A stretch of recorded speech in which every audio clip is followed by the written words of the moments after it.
Well, some of you have gotten to hear Dr. Davis a few times in the last couple days, and I think that you are beginning to see why it is such a joy to be one of his students. I'm curious to find out what kind of financial offers he got to learn what kind of a student I was. Fortunately, I can outbid you, so hopefully that won't be learned. But I can say this, he is indeed one of my all-time favorite professors. I took every class that I could take from him, and they were all wonderful and great classes. I did my very best to try to learn, and I got mostly good grades. I got, I think, almost A's in almost every one of his classes. There may have been one that I didn't, but and I attribute that to two things. One is the fact that his material was just so outstanding and was so easy to throw yourself into it and to learn from God's Word. And the second thing was that I'm probably still the only student in history that was able to laugh at every single one of his jokes. So I know that benefited me greatly in my academic career. So Dr. Davis is just a tremendous man of God who, even beyond some of his academic achievements, has a tremendous heart for people. He really cares about reaching people for Jesus Christ. He really cares about encouraging and ministering to people to stay close to the Lord and under his care and to be loved by him.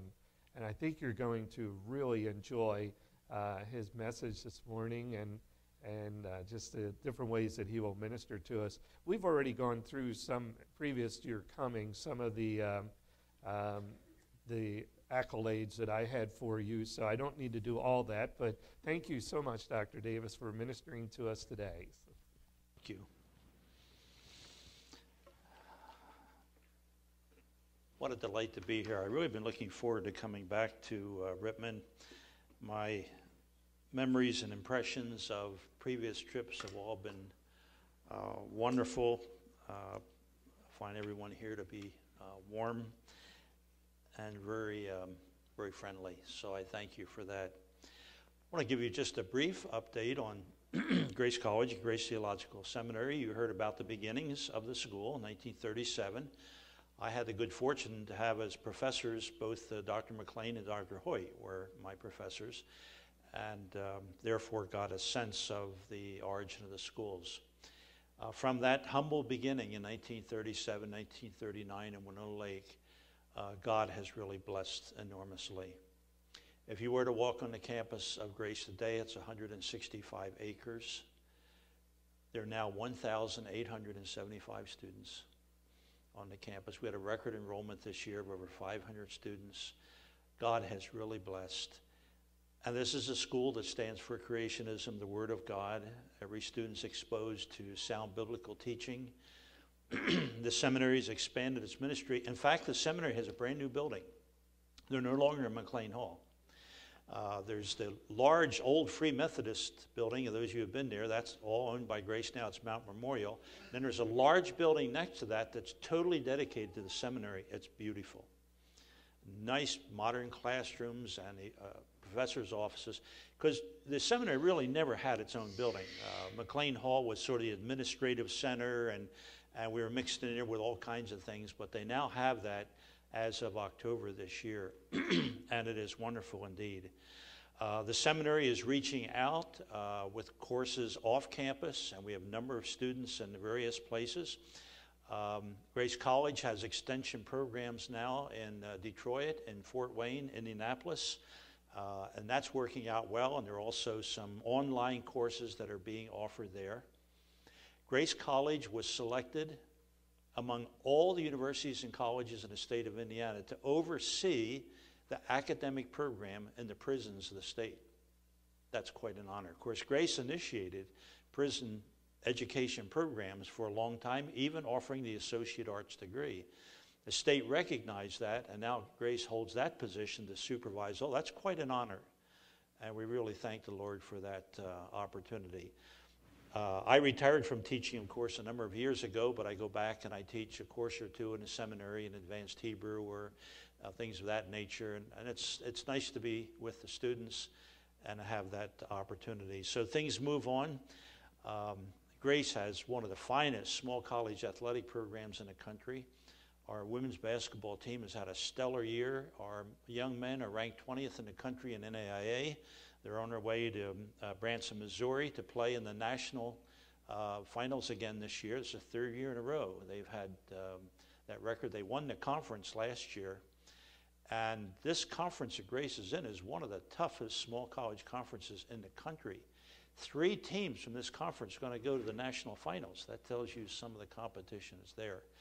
And if and not like the Grace teams in the past, if you see them now, you'll see guys. One guy is 7'1". There are 2 that are 6'10", 6'9". 2 of them are 6'8", a couple 6'7", and the real small guards are 6'4". And when I walk among them, you know the old question, how's the weather up there? And we have a couple guys that have to duck to get under the doorways when they walk in. But they represent our Lord very well, and they represent Grace very well, as you already heard. Let me say just a brief word about the book table in the back. I have 19 books in print, and they cover everything. If you love fish and seafood, you'll want to get my cookbook, which is the product of 5 years of writing and research, and some of my recipes in there, but a lot of my friends and former chefs who were in seafood restaurants gave me their best recipes. And this is an ideal cookbook. It's spiral bound, so it opens up flat and lays there. It's nice big type. All the cooking instructions are numbered in sentence form. Is that significant? Now, you ladies know what happens when you get a block of type like this, real small type, and you're reading that, and the smoke is coming off the stove, and you, huh? I've been down there and done that. I love to cook, and so I said, that's not going to happen in my cookbook, so we have them all numbered. And then we have little humorous sayings all throughout the book. The first half of the book is freshwater fish, second half seafood. One of the books that's been very popular with the seniors is What About Cremation? A Christian Perspective. That has been enormously helpful, not only in dealing with the issue, is it the best choice for the Christian or is a legitimate choice, but also to think about the funeral. And there we suggest that a Christian funeral would have 3 characteristics. It'll be economy, simplicity, and dignity. That's it. A lot of people are spending way too much money on a funeral. And to the point that it's almost scandalous. I had a lady that showed me her bill that was over $10,000, inner spring mattress, silk pillows, a sound system in the casket. And I thought, how sad. And so I've done seminars on funerals and cremation and all the rest, and I usually help churches get started with what I call a bereavement committee made up of businessmen and women to help individuals when death occurs, to guide them legally, to guide them in terms of casket selection and all the rest. Few people know that you can get Amish caskets that are beautifully done for a fraction of the cost of these very expensive ones that are only on show for a very short time and are down in the ground. Churches in California that followed this bereavement committee approach decided that since their members were saving so much money on the funerals, they determined that all the money that they saved from a normal funeral would go to their missions fund. Last year in one church, that was over $100,000. So that's really worked. Anyway, that's the book on cremation. Somebody told me once, you need to be doing with the burning issues of our day. That's it. There are commentaries on books of the Bible, Genesis. We talked a little bit about that this morning. One on Exodus, Moses and the gods of Egypt. And my newest revised one, expanded, is Conquest and Crisis. We go through the books of Joshua, Judges, and Ruth. The latest archaeological finds are in there and deal with all the issues of those books. And then I've written humor books. For 31 years, I wrote an outdoor column. I just retired from that. And during those years, I wrote 5 books of humor. One is How to Enjoy Your Surgery. I've had 19 surgeries. I've been up and down hallways on gurneys for I don't know how many miles in hospitals. And so I've tried to take the lighter side of doctors and tests and hospitals, and that's been a very popular book for folks. Then there's 3 that have to do with outdoor life and people in general. Real fishermen never lie. Real fishermen never wear suits. And real fishermen, what's the third one? Never lie, never wear suits. I'm drawing a blank. Or not thin, that's it. Well, no wonder I didn't want to talk about that. I used to be a lot closer to the pulpit now. And I want you to know I am not fat. I am horizontally gifted. What it is. So, 3 of those books are about fishing and fishermen and people in general. And the latest one has really been popular. It's called Carp Are Smarter Than Trout. Now, I used that title when I went up to Massachusetts to do a fishing clinic with mostly trout fishermen there. So that was the title of it. Carp Are Smarter Than Trout. Boy, they packed the place out. This dummy from Indiana is going to tell us that carp are smarter than trout. And so I did. I asked them, I said, how many laws do you have in Massachusetts to protect the trout? There's hundreds of them. How many laws do you have to protect carp? Why? Carp are smart. Trout are dumb. They got to be protected. So I go through all that. That's one of the chapters in the book. Anyway, it's a fun book, and I think you will enjoy that. And then there's some special studies on the 23rd Psalm and the rest. So do have a look at that. And the CDs are there. They sang Beyond the Sunset. That's one of my favorite songs. And that's my latest CD. Beyond the Sunset has the old hymns with orchestration and vocal backgrounds and all the rest. Virgil Brock and his wife are on a porch in Rainbow Point in Winona Lake, sitting there watching the beautiful sunset. And when the sun had set, they started to walk away from their place, and they noticed sitting in a rocking chair was a blind man. And they said, we feel so bad that you were not able to see the beauty of that sunset. And he said, don't feel bad for me. I'm looking beyond the sunset. I'm looking for heaven. And one day I'm going to see all of that. Well, when he used that expression, looking beyond the sunset, Virgil Brock took that into view, and that's the basis for the song. And that's the one song on the CD. If you get that CD, Beyond the Sunset, it's only $10. You can buy any of the other CDs, and there's a whole raft of them there for $5 a piece. There's one just on humor, the funny side of John Davis. You'll see that out there. I'm sitting in a casket with a lily in my hand. That's the humorous one. The others are, there's 3 ones for Hawaii, and then the rest is Christian gospel music, and we trust you'll take a look at that. I like birds. I have 5 feeding stations in my backyard. My other house, I had 9. I love to have them come to feed.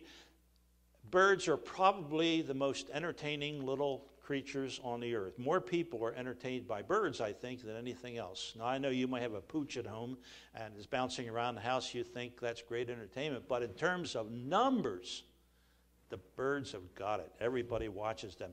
9,000 variety of birds in the world. In fact, birds are so significant that 45 books of the Bible refer to birds in one way or another. And in Israel itself, where I've spent a good deal of time, there are 400 different species of birds. It's an amazing area. I could tell many stories about working out in the desert. And we thought we were all alone, and I look up there in a rock, and here's a beautiful bird right in the middle of nowhere. Where it came from, how it feeds, where it gets water, I had no idea. But I found it astounding. And one of my favorite birds, here you go. Now you're going to know that if Davis hasn't lost his marbles, they've at least all rolled to one side. My favorite bird is the sparrow. Now, those of you who feed birds, I know what you think about sparrows. They're dumb, they're noisy, they scatter the seed all out of your feeder and all that kind of stuff. I like sparrows. They're members of the weaver finch family, and there are 50 different species of sparrows in America. It's a world citizen, actually. You find them in North America and South America. The English sparrow is an import, as are starlings. In 1850, the English sparrow was introduced to the United States. in Brooklyn, New York, and more were introduced in 1852. In 20 years, that group of sparrows that were ultimately released migrated and grew in 20 years and reached San Francisco. They're just amazing little birds. Their nests are works of very practical craft. They can take anything and make a nest. I've seen them use string and paper and whatever trash might be around, or weeds, or feathers, or whatever, and they build their nest. The male does most of the work. The female does some supervisory work, but the male does most of the physical work. 5 to 6 eggs are produced, and in about 12 days of incubation, the little birds appear. It is estimated that in the United States there are 400 million sparrows. And I know some of you think at least 500,000 are in your backyard if you feed them. They don't do a lot of singing, but they have some song sparrows, and you get a nice chirp out of them. They can live up to 13 years. And most of the flocks of sparrows, the sparrows are a flocking bird, will range anywhere from 1.5 to 2 miles. Their main diet is grain, as you know. You feed them seeds. And the male bird is very interesting. He will give up a female, but will never give up the nest. And I suspect that's because he put all that work into it, and he wants to stay there. They have been found 700 feet below sea level in the mines, and 1,000 feet above sea level in the Colorado Rocky Mountains. Most house sparrows hop around. You know, birds can either walk or they can hop. You've got hopping birds and walking birds. Most of these hop around. The little sparrow is so amazing that a friend of mine who is a naturalist actually saw a sparrow swim in the water. It was getting away from a mangy cat that was on the shoreline. It swam. And a conservation officer that I talked to actually saw a sparrow dive underwater to escape a hawk that had flown under. He said, I was amazed they could do that. And he said, I sat around, I got my binoculars, and sure enough, that was a sparrow that dove in there and got down. The sparrow is only one of 3 birds that are not protected in the United States: the pigeon, the starling, and the sparrow. You can eat all 3 of them anytime, any place. And they do eat them in the Middle East, by the way. They did in New Testament times. The sparrows were bought and sold, and they made wonderful hors d'oeuvres. There's not a lot of meat there. I have eaten one. I had an Arab prepare one for me. They do eat them. And these birds also preen themselves. That is, they clean their feathers with their beak, keep parasites away. It also maintains their aerodynamic functions. They're able to zip up any feathers. You know, feathers sometimes get separated. Well, they'll zip them right up and straighten them all out. And also helps to make them waterproof, because most birds in preening, they have an oil gland in the back, and they get that oil on the bill, and then they spread it on the feathers, and they're able to stay dry. You ever notice how large the feet are on a sparrow? They have large feet for the size of their body. That enables them to dig around and scratch the ground and to get the seeds that they're looking for. And little sparrows can perch safely because of the structure of their feet and 4 toes. Now what happens, and this happens with chickens and other birds, by the way, when they sit on the perch, they have a muscular structure that goes up into the hip, and when they sit down, it pulls that on a stretch and pulls their toes around the perch. And as long as they're seated, they don't fall off the perch at all. Chickens are the same way. When they roost, they sit down, the tendons are pulled, and they're able to sit there. All night, even with a bad dream, they don't fall off. I know humans that can fall out of a 10-foot bed. But these little sparrows with their feet, created by God just right, are able to roost there safely. As I mentioned, poor Jews and others ate them. Now, it's interesting that the sparrows are mentioned in Scripture, and if you have your Bibles this morning, would you turn to Matthew chapter 10?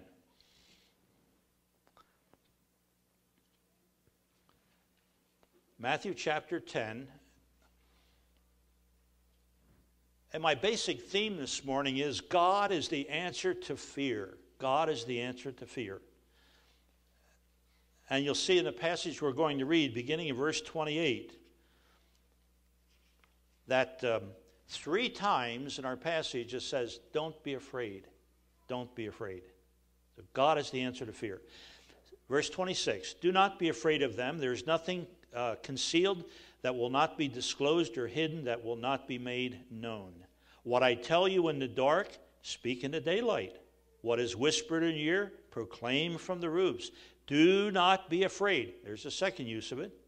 Of those who kill the body but cannot kill the soul. Rather be afraid of the one who can destroy both soul and body in hell. Are not 2 sparrows sold for a penny? Yet not one of them will fall to the ground apart from the will of your Father. And even the hairs of your head are numbered. So don't be afraid.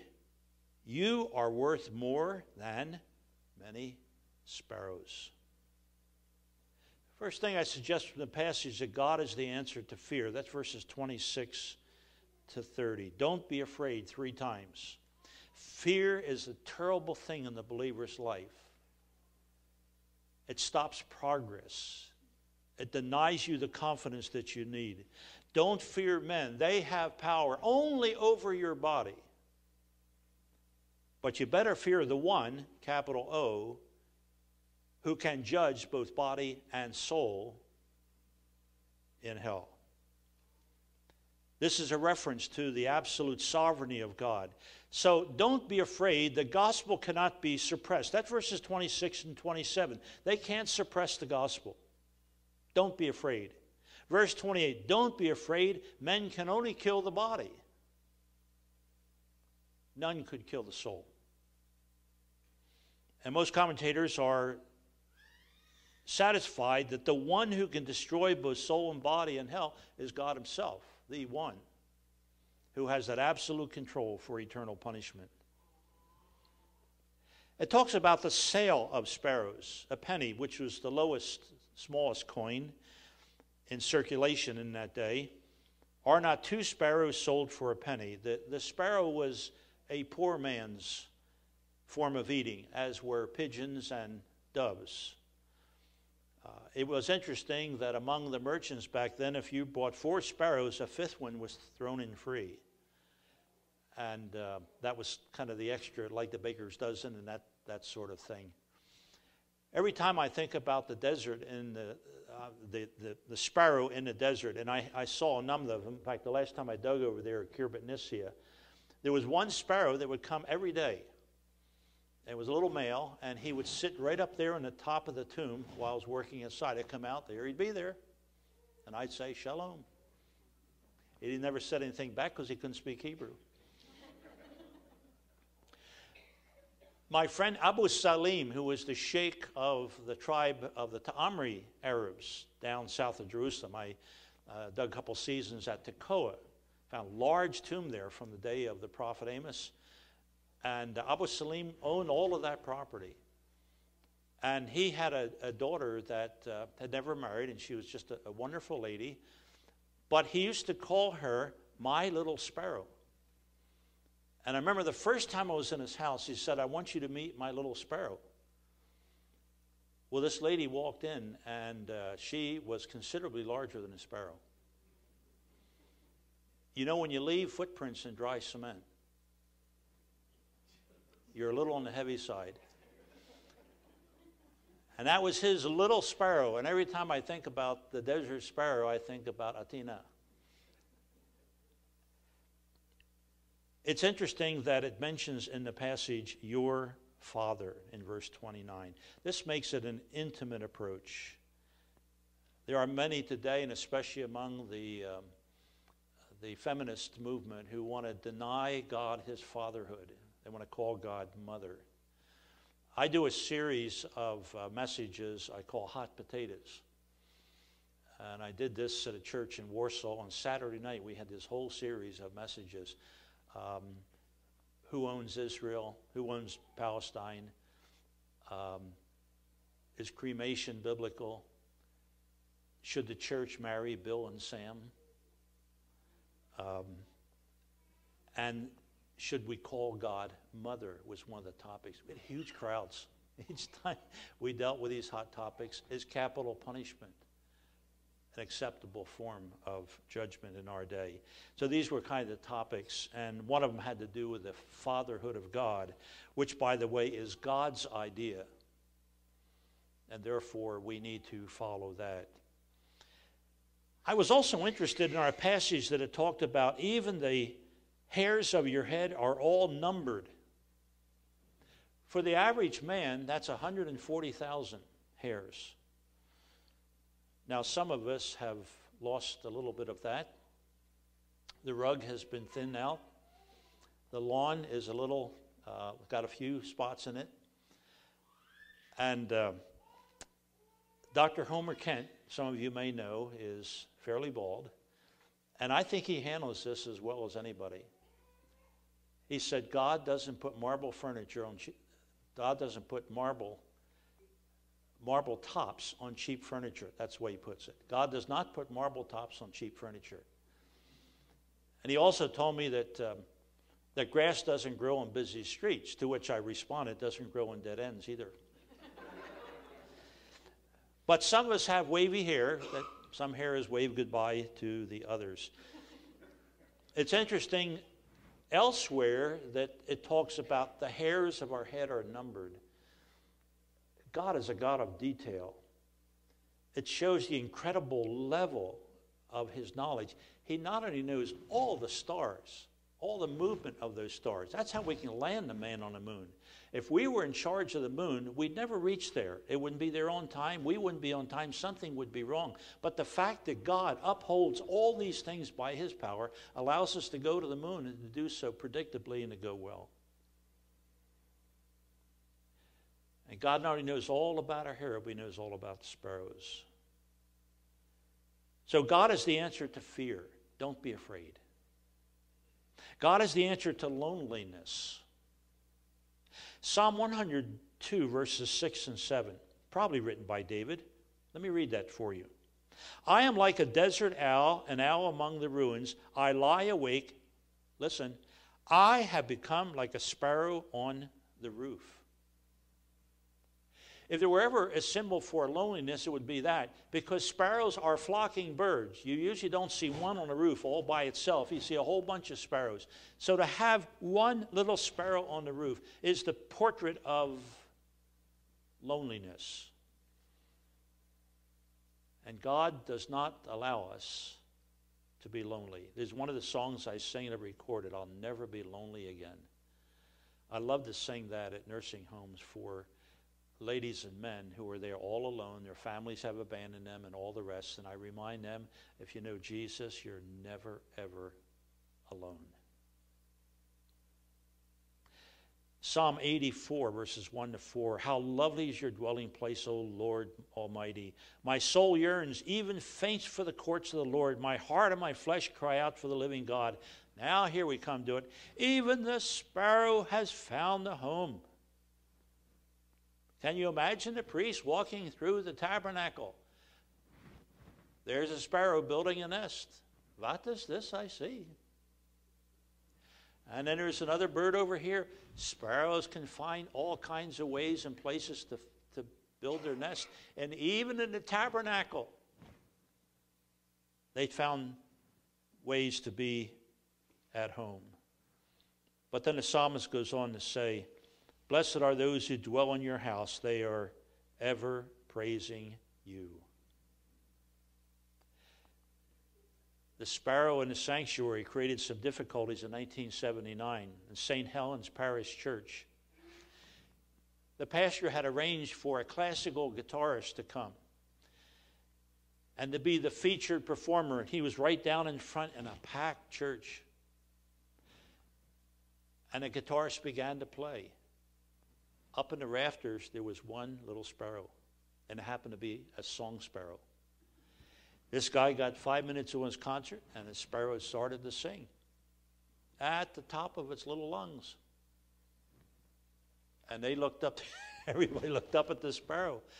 And so one of the ushers dutifully got a broom and just kind of scared the sparrow away. And then the guy continued with his guitar. About 5 minutes later, they hear the song. Sparrow's right back. The pastor felt this very, very embarrassing. His name was Robert Clark. So he dismissed the people from the auditorium, and they shot the sparrow. That created a row in England like you wouldn't believe. I mean, they had protests, and Robert Clark became a word of disdain. Never did he realize that a little chirping sparrow could mean so much. Of course, he concluded later that probably wasn't a good answer to the problem, but it was a little late. The wonderful presence of the Lord is represented by these events and these little creatures. God is the answer to fear, verses 26 to 30. God is the answer to loneliness, the little sparrow. And God is the answer to life. Verse 29, are not 2 sparrows sold for a penny? Yet not one of them will fall to the ground apart from the will of your Father. 400 million sparrows are individually cared for by God. Isn't that amazing? And that's only one creature among the many. God knows all about them. None falls to the ground apart from his will. We know all this because God is the answer to original life, but God is also the answer to spiritual life. And John 3:16 reminds us of that. If God knows all this about the sparrow and cares for them, do you think he cares for us? Sure does. In fact, our passage says, you're greater than the sparrows.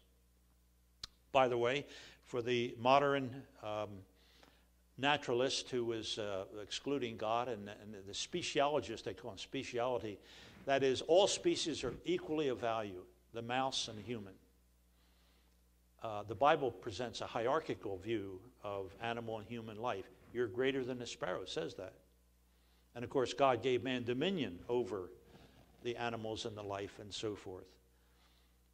But the little sparrow for me is just a reminder of God's greatness on one hand, his omniscience, he can know all of this, God's omnipotence, to care for them, this happens within their will.